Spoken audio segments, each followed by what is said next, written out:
Hi, my name is Dan. I'll be talking today about the raft safety speech. You guys are all going whitewater rafting today, so there's a couple things we need to talk about before we go. This is your PFD. First things first, before you put it on, make sure your pillow's on the top side.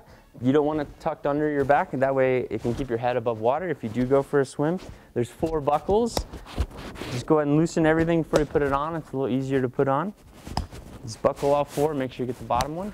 And then come back down to your sides and just kind of tighten these straps. And you don't want to necessarily cut off your air supply, but you want it to be nice and snug. And if you need help, don't be afraid to ask a buddy or a guide, and we'll come and help you. And what you're looking for is it not to rise whenever you pull up on it. The idea being, if you go for a swim, this is going to stay nice and snug on you and not rise up and not let you breathe. That way you can stay on top of the water, and that's the job of the PFD. Next piece of equipment is your helmet. This protects your head from any rocks. There are rocks in the river. We're going to be going through rapids. We're going to hit some rocks today. So that's what the helmet's for. And just make sure it's nice and buckled. Your strap doesn't come over your chin. And you can rotate it and it grabs your forehead, the front of the helmet here. We sized you back at Outdoor Rec and it should be good.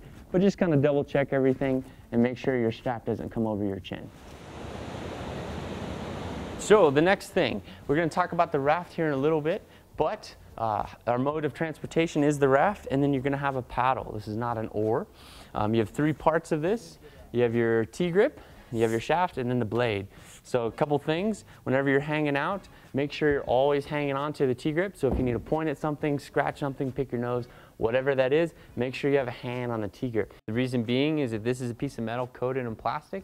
If we're floating down the river, we accidentally hit a rock, and you're not holding onto your T-grip, and you accidentally pop someone in the face with this, you're going to give them some free dental work. So make sure you're always holding onto the T-grip. If you need to point at something, scratch something, whatever it is, just use your other hand, or even better yet, swap hands, but always have control of your T-grip.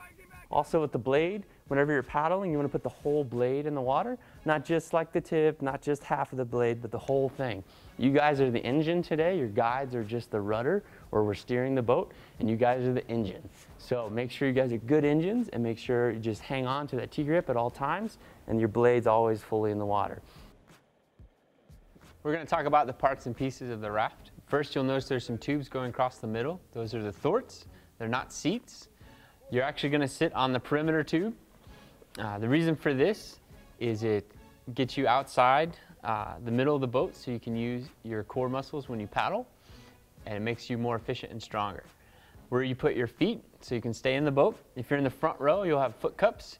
You just slide your forward foot in there, and then you slide your heel back into that forward thwart. Just kind of wedge it in there between the perimeter tube and the thwart. If you're in the second or third row, just slide your forward foot under the thwart, kind of in that little nook between the thwart and perimeter tube. And then once again, slide your heel back, the thwart behind you. You also have the perimeter line. It's a rope going around the entire width of the raft. What this does is just gives us one more thing to hold on to. So if you swim today, when you swim back to the boat, just grab on to the perimeter line.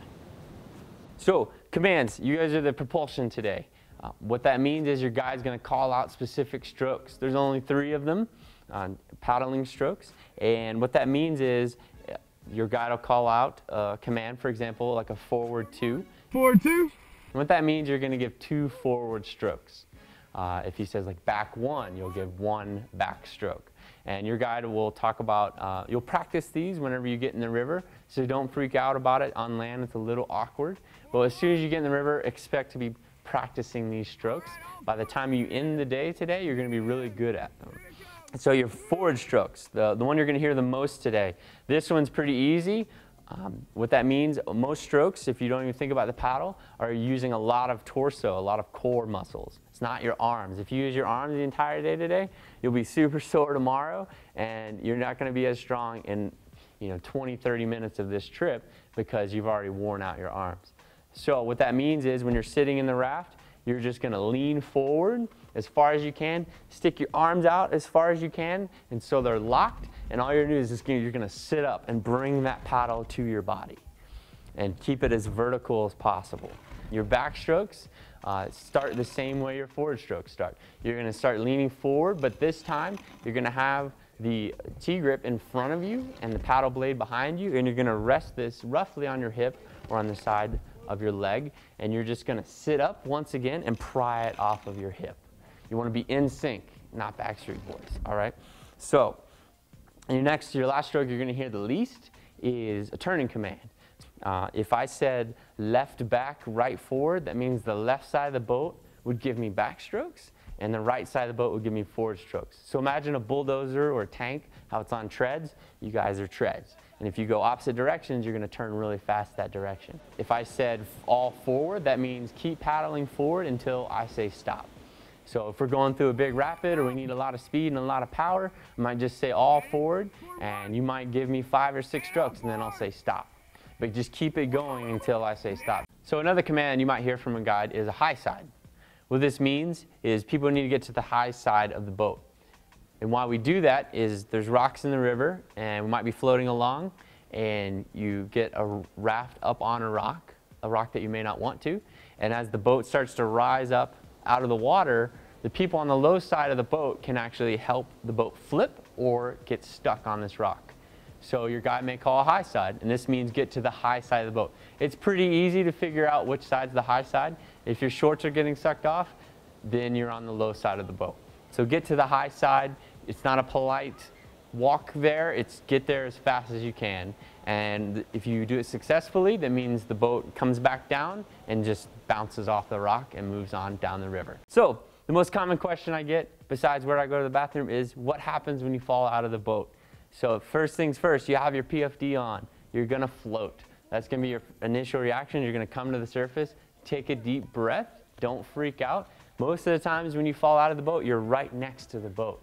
So come up, be holding on to your paddle, and look around, listen. Your guide's gonna be definitely yelling, specifically at you. Whenever you go into the water, you no longer have a name, you're just swimming. And you're gonna be hearing it from your guide, the boat you came out of, or you might hear it from another boat. They're gonna be trying to get your attention. Because sometimes when you fall out, you do get away from your boat and you might be closer to another boat from Fort Carson. So keep that in mind. When you come up, you're gonna bring your toes up out of the water. A nice rhyme I like to use is nose and toes up out of the water.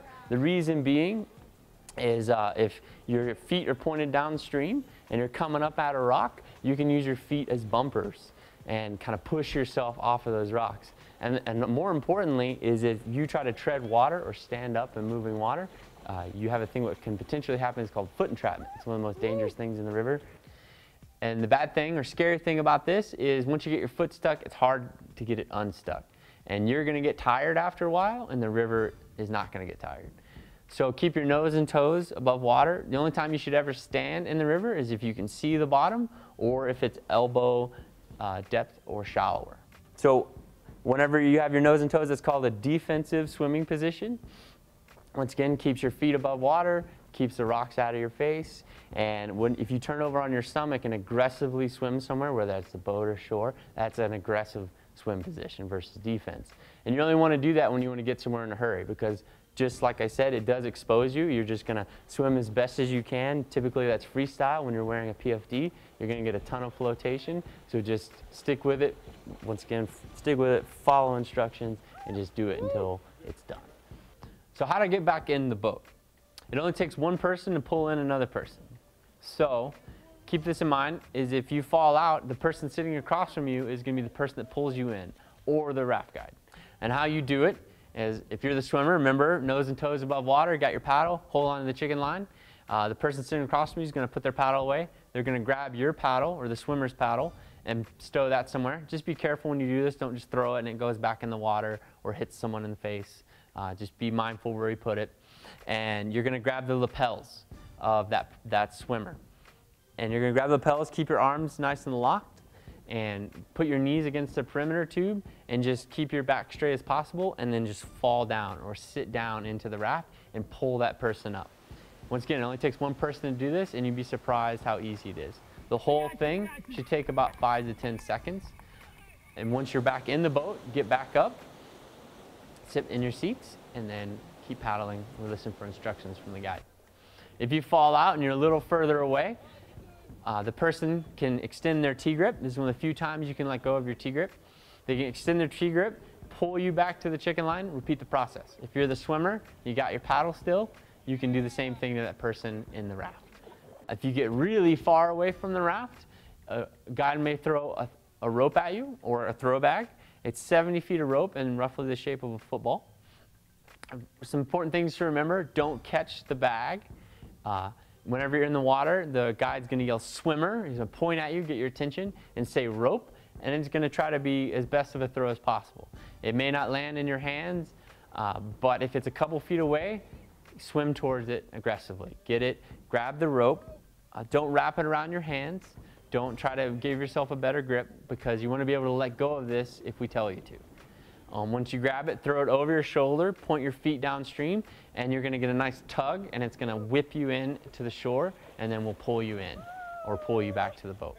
Thank you for watching this video. If you have any questions, please ask one of the guides after this is over. And most importantly, have fun today and be safe.